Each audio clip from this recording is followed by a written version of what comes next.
제4장.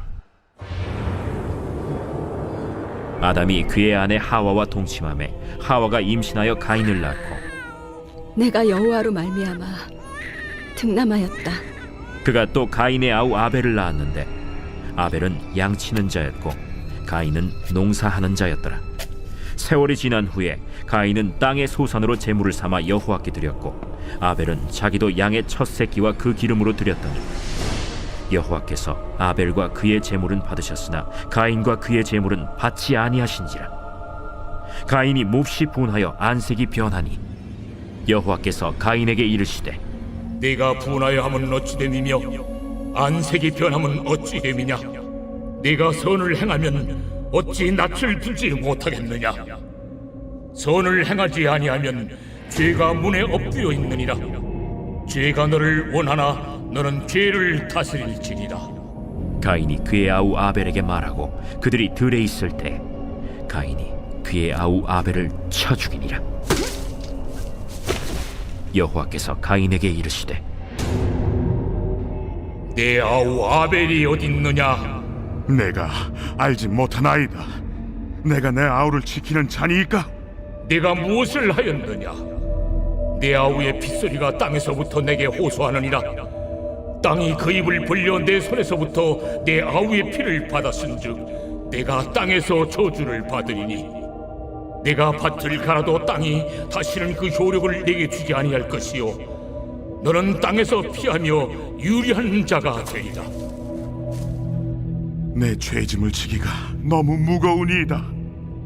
주께서 오늘 이 지면에서 나를 쫓아내시온즉 내가 주의 낯을 배웁지 못하리니 내가 땅에서 피하며 유리하는 자가 될지라.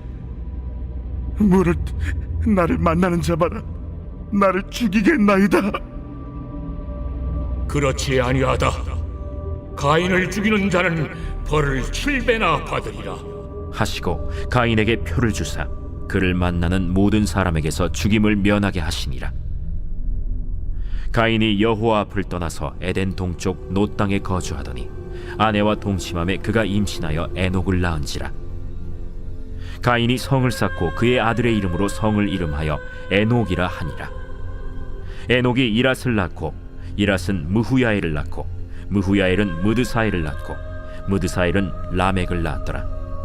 라멕이 두 아내를 맞이하였으니 하나의 이름은 아다요 하나의 이름은 실라였더라.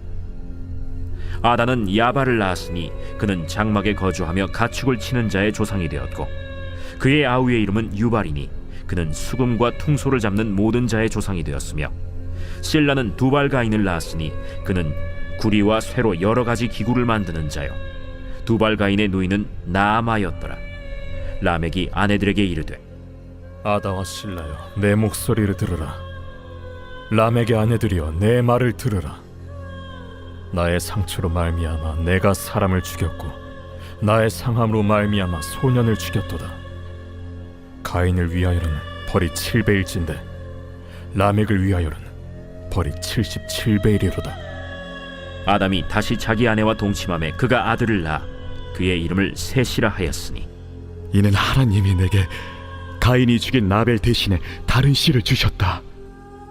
셋도 아들을 낳고 그의 이름을 에노스라 하였으며 그때의 사람들이 비로소 여호와의 이름을 불렀더라.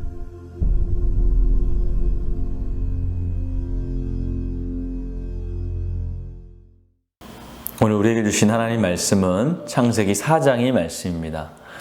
창세기 3장에서 아담과 하와의 불순종으로 시작된 죄가 4장에서는 그 아들 가인의 동생 아벨을 죽이며 죄가 확산됨을 보게 됩니다.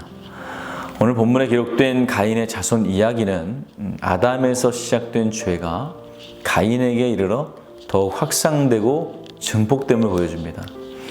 에덴 동산에서 쫓겨난 아담과 하와는 가인과 아벨을 잉태하고 출산합니다. 이것은 하나님의 은혜로 보여줍니다. 하와도 이것을 알고 여호와로 말미암아 득남하였다라고 고백을 하죠. 임신과 출산의 고통은 저주가 아니라 하나님의 은혜이고 섭리입니다. 이렇게 태어난 두 형제는 각각 하나님께 제물을 드리죠. 그런데 하나님은 아벨과 그 제물은 받으시고 가인과 그 제물은 받지 않으셨습니다. 왜 하나님께서 그렇게 하셨는지 여러 가지 이유가 있습니다. 가장 중요한 이유는 가인의 잘못된 인격과 신앙에 있다고 할 수 있습니다. 하나님은 가인의 예배에 대한 그의 잘못된 태도와 삶으로 인해 그와 그 제물을 거절하신 것이죠. 제물을 받아주시지 않은 것은 결국 가인의 잘못된 삶에 대한 하나님의 지적이었습니다. 하나님의 지적에 대해서 가인의 얼굴은 몹시 분하여 안색이 변했다고 성경은 기록하고 있습니다. 이것을 통해서 그가 하나님에 대해서 평소 어떠한 태도를 보이고 있는지 잘 볼 수가 있습니다. 가인은 하나님의 뜻이 아닌 자신의 뜻대로 사는 사람이었습니다. 그래서 자신이 원하는 방식대로 하나님께서 일하시지 않으면 하나님 앞에서 분을 냈습니다. 하나님이 무엇을 원하시는지, 그분의 뜻이 무엇인지는 전혀 상관없이 자신의 뜻이 이루어지지 않으면 화를 내는 사람이 바로 가인이었다는 것이죠. 하나님의 생각과 인간의 생각은 다를 수밖에 없습니다. 그렇기 때문에 때로는 하나님의 선택이 공의롭게 보이지 않을 때가 있는 것이 사실입니다. 가령 나보다 게으르고 실력도 없고 믿음도 없어 보이는 사람을 사용하실 때도 있습니다. 때로는 누가 봐도 이 땅에서 복을 누리며 살아야 할 사람이 늘 고난이 끊이지 않는 경우도 보게 됩니다. 이것은 인간의 입장에서는 또 당하는 당사자의 입장에서는 억울하고 분한 일이죠. 그러나 그것이 하나님의 뜻이고 선택이라면 우리가 더 이상 말할 수 있는 것은 없습니다. 그 뜻을 겸손히 받아들이고 순종하는 것이 옳은 것이죠. 왜냐하면 하나님의 선택은 인간의 공로에 의해서 결정되는 것이 아니기 때문입니다. 그 핵심이 바로 죄인된 우리를 구원해 주신 그 사실입니다.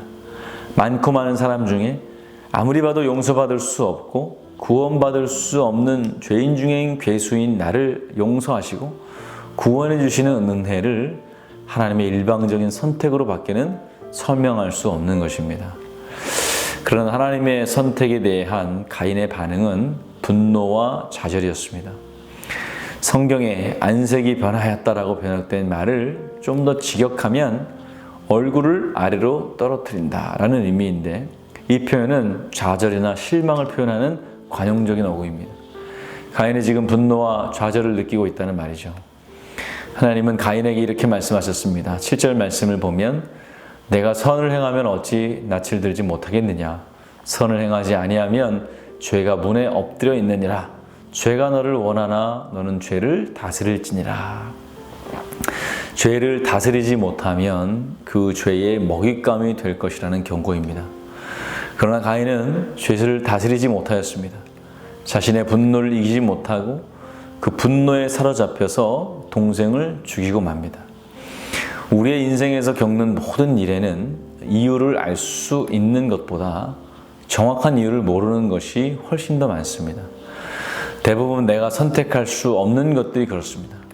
내가 태어난 나라, 내 부모, 내 성격, 타고난 건강, 또 성격, 외모까지 이유를 알지 못하는 것이 더 많고, 이것이 내 삶의 방향을 많은 부분에서 결정짓습니다.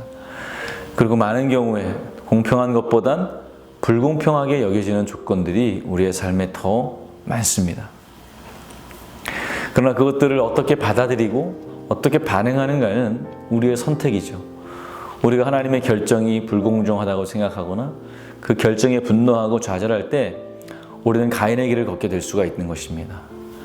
그러나 우리의 조건과 환경을 뛰어넘어서 보시는 하나님을 신뢰할 때 하나님의 결정에 아멘으로 순종할 수 있게 됩니다. 아브라함에게 이삭을 준비하시고 홍해 밑에 마른 땅을 준비하신 에베레셀의 하나님을 우리가 볼 수 있어야 됩니다.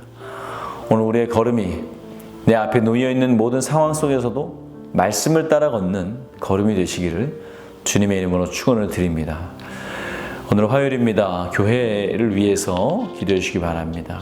교회 부흥과 영적인 회복을 위해서 이 땅의 교회가 복음으로 돌아갈 수 있도록 선교와 전도의 문이 활짝 열리게 해달라고 기도해 주시기 바랍니다. 기도하겠습니다. 귀하신 아버지 하나님, 날마다 우리 앞에 펼쳐지는 암담한 현실이 있을지라도 그 상황들 가운데 하나님의 크신 손을 발견하게 하여 주시고 그 가운데서도 우리에게 좋은 것을 주심을 믿고 하나님을 신뢰하는 우리가 되게 하여 주시옵소서. 가인과 같이 내 뜻대로 되지 않는다고 하여서 원망과 좌절하지 않고 죄짓지 않는 우리가 될 수 있도록 도와주시옵소서. 예수님의 이름으로 기도하였습니다. 아멘.